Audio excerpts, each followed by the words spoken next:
Varicose veins కి సరైన చికిత్స కోసం సంప్రదించండి ఎవిస్ హాస్పిటల్. అపాంగరేఖాభిరభంగురాభిః అనంగలేఖారసరంజితాభిః అనుక్షణం వల్లభసుందరీభిః అభ్యర్చ్యమానం విభుమాశ్రయామః. శ్రీకృష్ణుని కంటి చూపు మన మీద పడాలి. ఎలాంటి కన్ను చూపు అంటే అనుక్షణం వల్లభ సుందరీలు అంటే ఈ గోపికలతోటి కూడి ఉండే కృష్ణుని కంటి చూపు అలాంటిది కొస చూపైన మన మీద పడితే చాలు. అలాంటి విభుణ్ణి ఆశ్రయిస్తాం. నిరంతరము ఈ గోపికల కంటి చూపుకి ఆశ్రయంగా ఉండేవాడు. వాళ్ళు అక్కడే చూస్తుంటారు, స్వామినే చూస్తారు.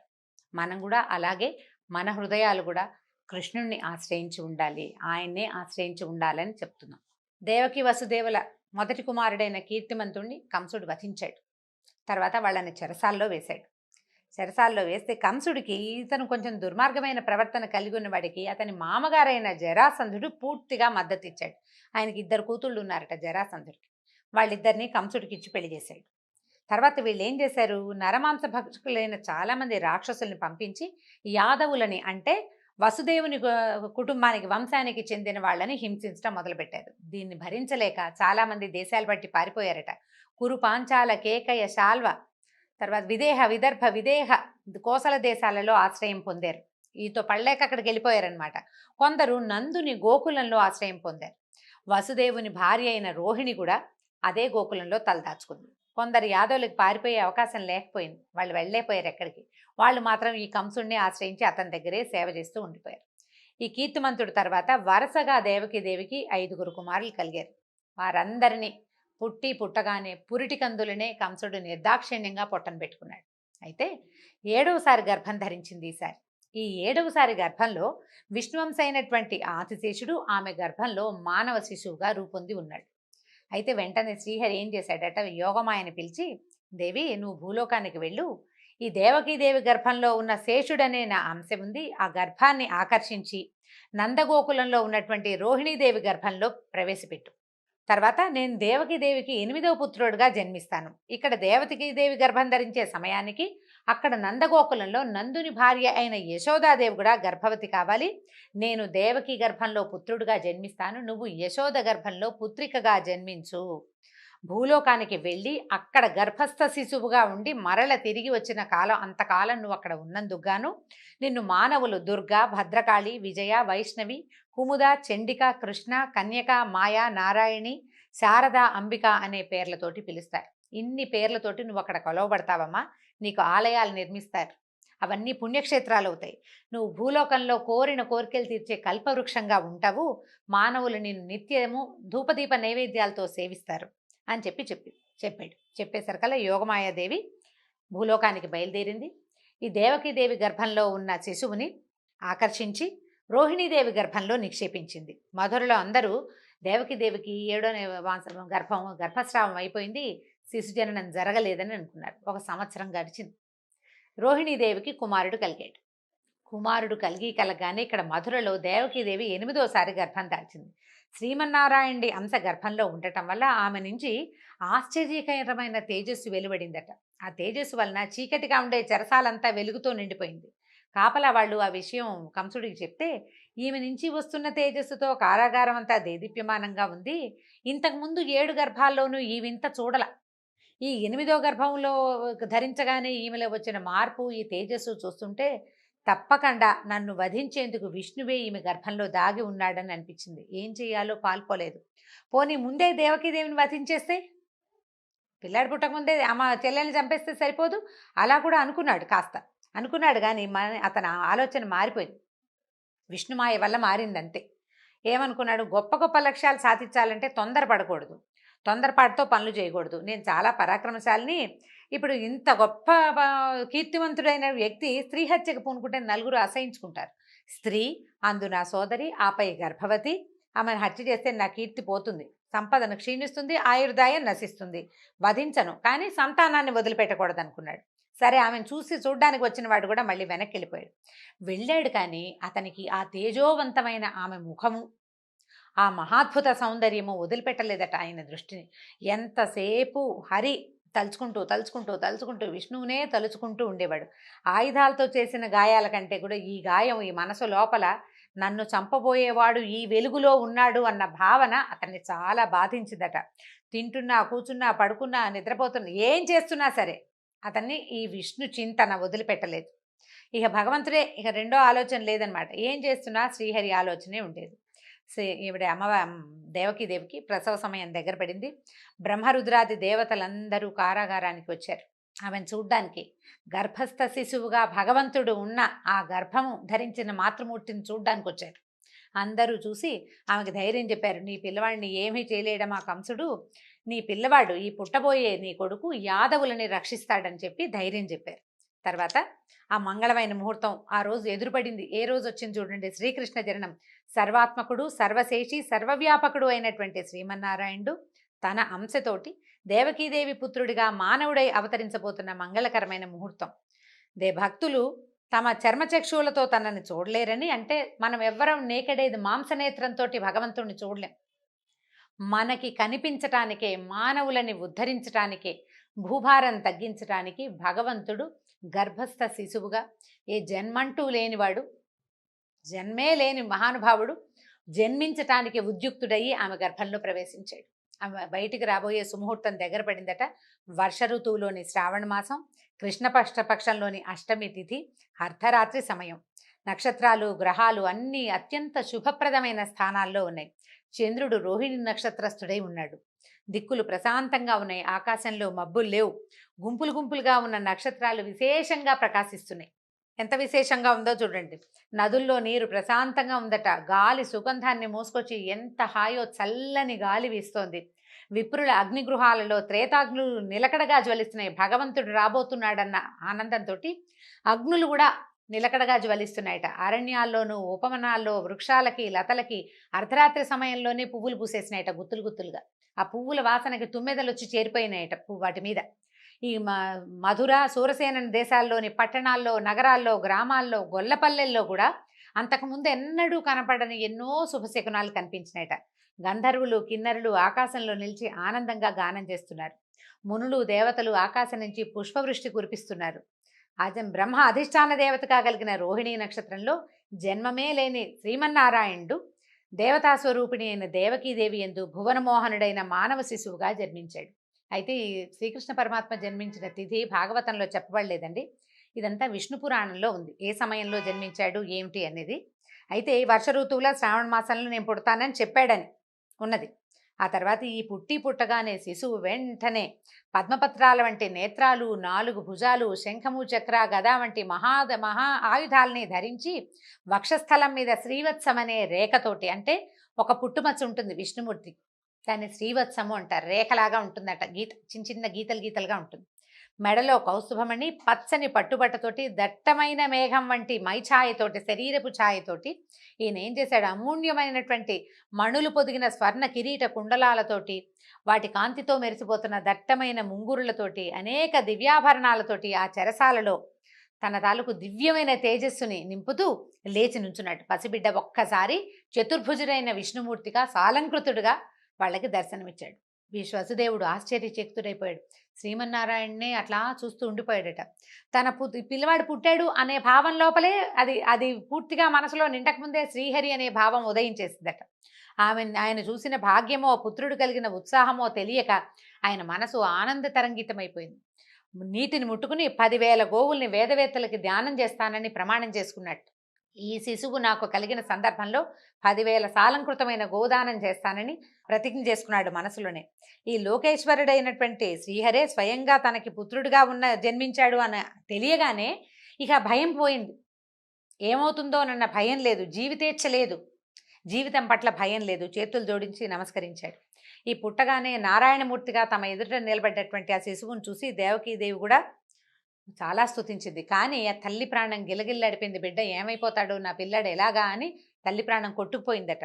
అయ్యా, మా చుట్టూతా పరమ అజ్ఞానులు ఉన్నారు, నీ దివ్య రూపాన్ని వాళ్ళకి కనపడినివ్వక, నువ్వు కనిపిస్తే ఏం చేస్తారో, నువ్వు పుట్టావన్న వార్త ఇంకొక నిమిషంలో కంసుడికి తెలిసిపోతుంది, వాడు పరిగెత్తుకొచ్చేస్తాడు. నీ తాలూకు ఈ పరమాద్భుత దివ్య రూపాన్ని చూసే అర్హత లేదు వాడికి, దుర్మార్గుడు, నీ దివ్య రూపాన్ని ఉపసంహరించు, వాడు నిన్నేం చేస్తాడో అని నాకు భయంగా ఉంది నాయన అని దుఃఖపడిందట. ఇప్పుడు ధైర్యం చెప్పాట. ఈ రూపంలో వాళ్ళకి ఎందుకు కనిపించాడో చెప్తున్నాడు. దేవకీ వసుదేవులారా, నేను ఇప్పుడే మీకు పుత్రుడిగా జన్మించానని భావిస్తున్నారు. కాదు, కొన్ని మన్వంతరాలుగా మీరు దంపతులుగానే ఉన్నారు. నేను మీకు ఇది మూడోసారి జన్మించానని చెప్పాడు. మొట్టమొదట వీళ్ళు స్వయంభువ మన్వంతరంలో, శ్వేతవరాహ కల్పంలో స్వయంభువ మన్వంతరంలో వీళ్ళిద్దరూ భార్యాభర్తలుగా ఉన్నారు. ఆమె పేరు పృశ్ని, అతను సుతపుడు, భార్యాభర్త. అయితే వీళ్ళని బ్రహ్మదేవుడు వాళ్ళని పుట్టించి సృష్టి చేయమన్నాడు. వీళ్ళకి ఏంటంటే కొంత వైరాగ్యం అవలంబించారు. సృష్టి మీద ఆసక్తి లేదు. శ్రీమన్నారాయణుడి కోసం తపస్సు చేస్తే నారాయణమూర్తి ప్రత్యక్షమైనప్పుడు ఆయనని చూసిన ఆనందంలో వాళ్ళు సంతానేచ్ఛ కలిగి మాకు పుత్రుడిగా నువ్వే జన్మించమని ఒకే కోరికని 3 సార్లు అడిగారట. మీరు 3 సార్లు అడిగితే 3 సార్లు ఆ వరాన్ని ఇవ్వడానికి నేను సన్నద్ధున్నయ్యాను. అప్పుడు పృశ్ని గర్భంలో ఏం చెప్తున్నారు?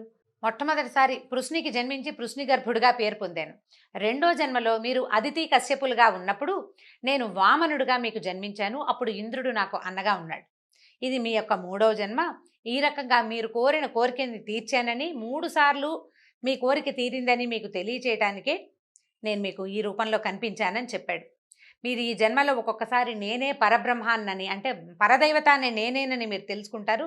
అంతలోనే ఆ జ్ఞానం పోయి మీ కుమారుడుగా నన్ను భావిస్తారు అని చెప్పాడు. చెప్పిన తర్వాత ఏం చెప్పాడంటే, వసుదేవ, నన్ను తీసుకెళ్ళి నందగోకులానికి వెళ్ళు.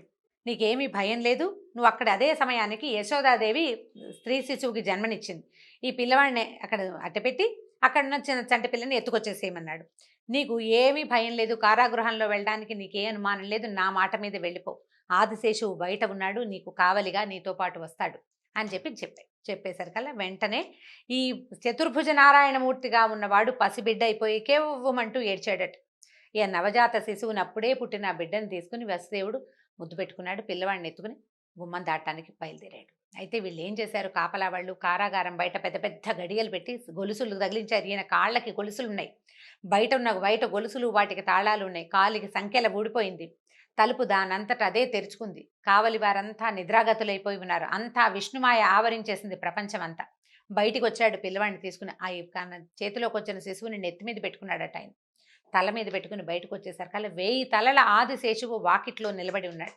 తన 1000 తలల్ని విశాలంగా విప్పార్చి వీళ్ళ వెనకాలే బయలుదేరాడట. అంతలో ఒకసారి పెద్ద వర్షం మొదలైందట.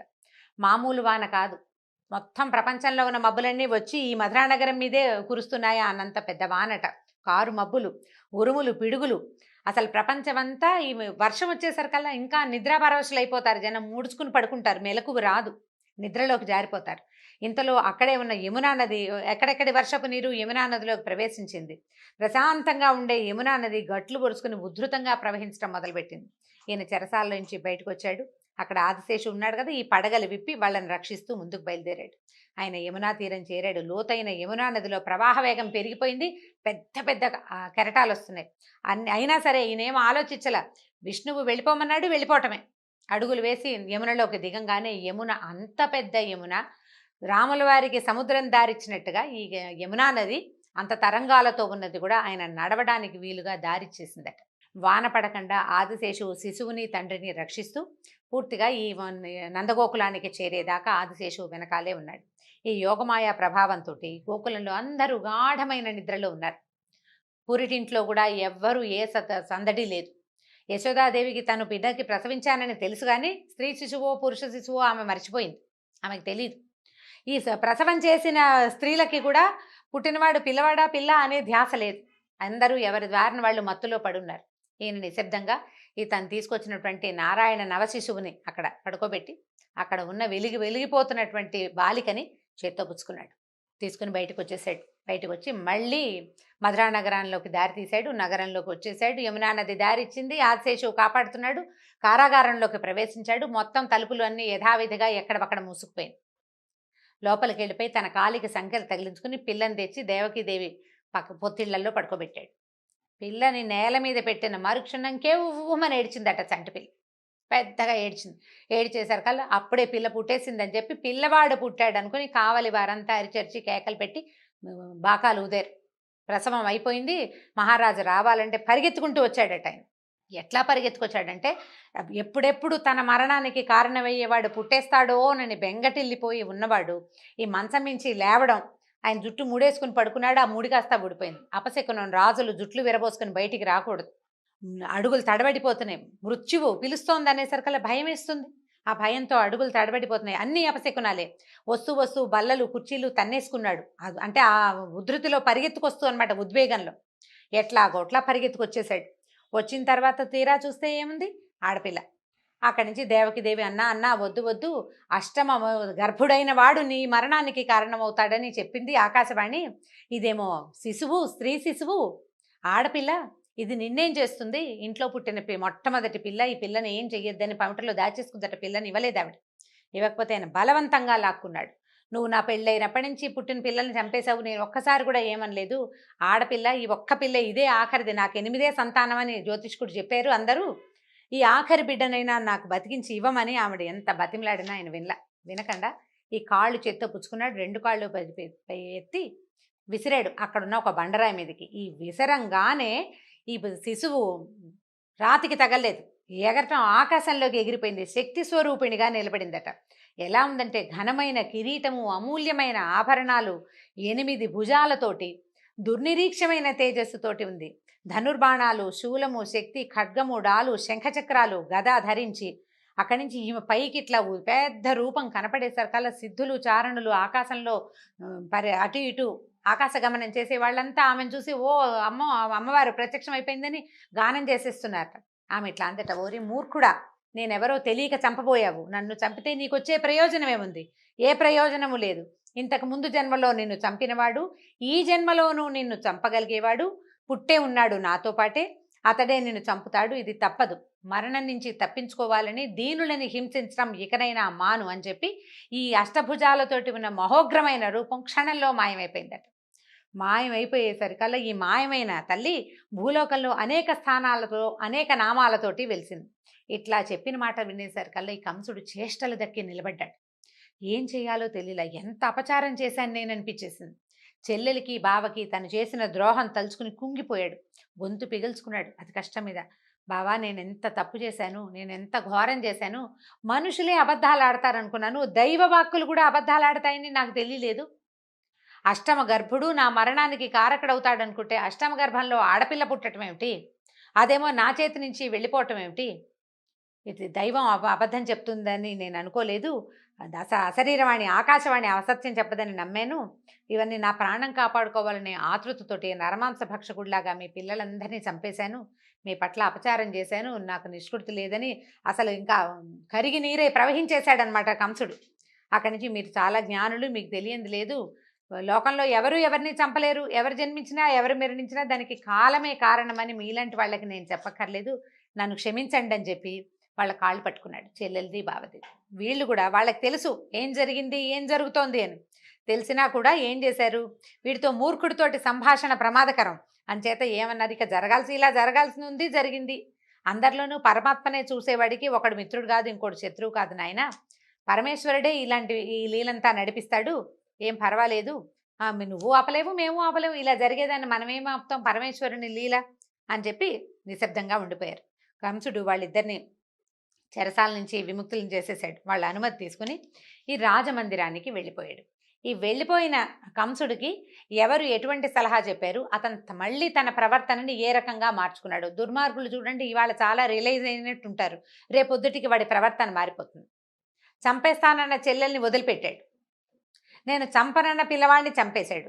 ఇప్పుడు వీళ్ళని వదిలిపెట్టాడు, కాళ్ళు పట్టుకున్నాడు, నాది తప్పేనన్నాడు. రేపేం చేస్తాడో తెలీదు. రేపేం చేయబోతాడో కంస మహారాజు రేపటి కథలో తెలుసుకుందాం. నమస్కారం.